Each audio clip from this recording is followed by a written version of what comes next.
We're thrilled to have her back, and I'm incredibly proud of her. She's on a minutes restriction, so don't come being angry with me when she doesn't play as much as you'd like. But I told her that she needs to enjoy the moment. It's 12 months ago she was doing leg extensions with no weights on them, and it's a hard injury to come back for, mentally, physically. And she's done it with a smile on her face, and of course there's hard moments, and I've seen a lot of those, and I'm just so happy for her and proud of her. So the expectation for her is to get out there and enjoy the moment. Let the game come to her a little bit. She doesn't have to score 20. It'd be great if she did, but I want her to just be in the moment, be present.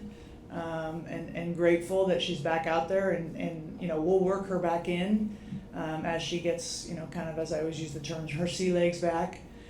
And we're excited to have her, and she's excited, and I know there's some anxiousness and some nerves from her, and how could there not be?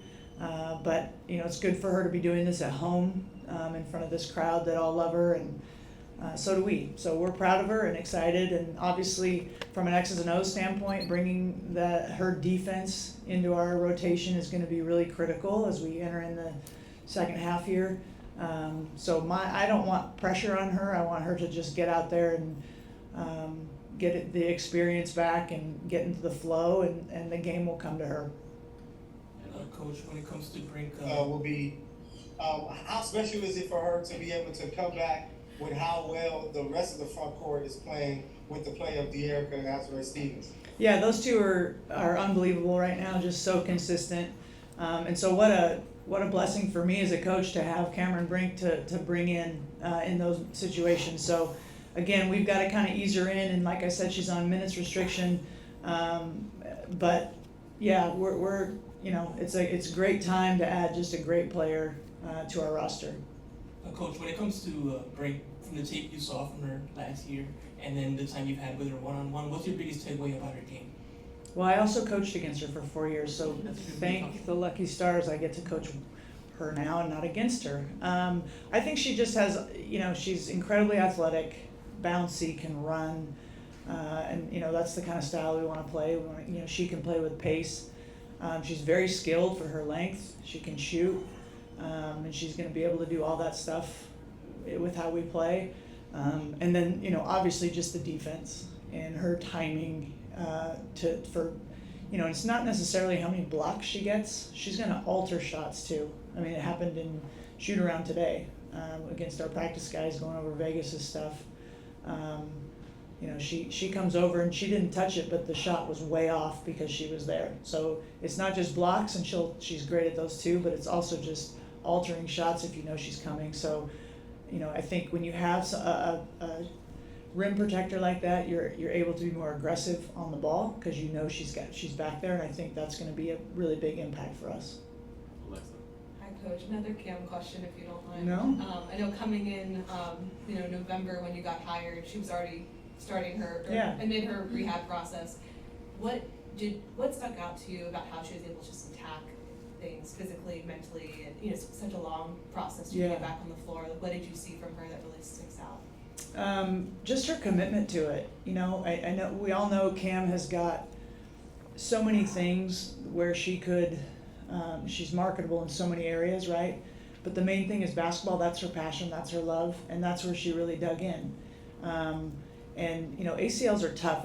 I have had several players that have come back from them, and it's a mind game, right? Because the progress is so slow, and from week to week you might not be feeling like you're getting improvement, and so you've got to be mentally tough. And I think that's gonna you never want any player to get injured, but sometimes in the long run, the mental side of it can help you be tougher, have perspective, be grateful, have realize how much you love something and how much when you don't have it.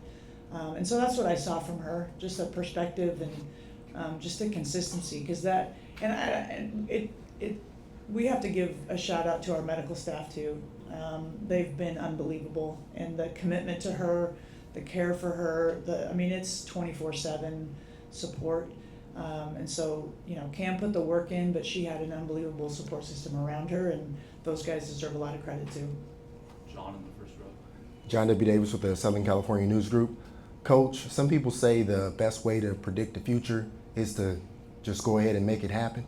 So I went to channel Eric a little bit. I like that. Anyway, thank you. What does this team have to do to keep this streak going against the Aces and win this game and not have a 6-game winning streak? Yeah. What do you have to do? I think we have to continue doing what we're doing in terms of playing with pace, sharing the ball. We know we have our hands full tonight. Vegas is very, very dangerous. They're experienced. They have championship experience. They're well coached.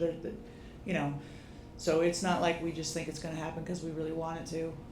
We've got to be really good defensively, keep them off the free throw line. I think we've got to defend the 3-point line. The games where they're, to me, especially dangerous is when they're hitting those threes. And of course they've got Asia, who's just, so dominant. So we've got our hands full defensively. Offensively, I think we have to be us. No matter what they do, whatever pick and roll coverage they're in, whatever they're doing, we have to continue to play with pace and share the ball and make those reads. And I think they're starting to, we're figuring it out, and the evidence is in our offensive numbers, and now we just got to really hone in on the defensive side. Carolyn. Hi. Hi there. I'm interested in Rickea Jackson and looking at where she came from college, a mid-range shooter, Mm-hmm. to being on fire from the 3-point line, especially in that first quarter against New York. What have you had to change about her game in your system? I don't think I've changed anything. I think what we try to do, and I think, it's been effective, is teach. Like what the why behind, we would rather have you take a 3 than a pull-up. Now, is a pull-up a bad shot for Rickea? No, she knows she can take those. But I think she's understanding that her athleticism and length, when she gets in the paint going downhill, go get an and one. She's so good when she gets momentum going downhill. And is the pull-up a good option? Yeah.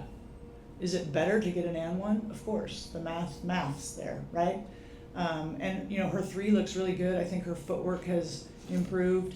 But I give her all the credit for being willing to be open to it and be coachable. And I'm really, really proud of her. And for me, it's a luxury to have such a 1-2 punch on the perimeter with Kelsey and her.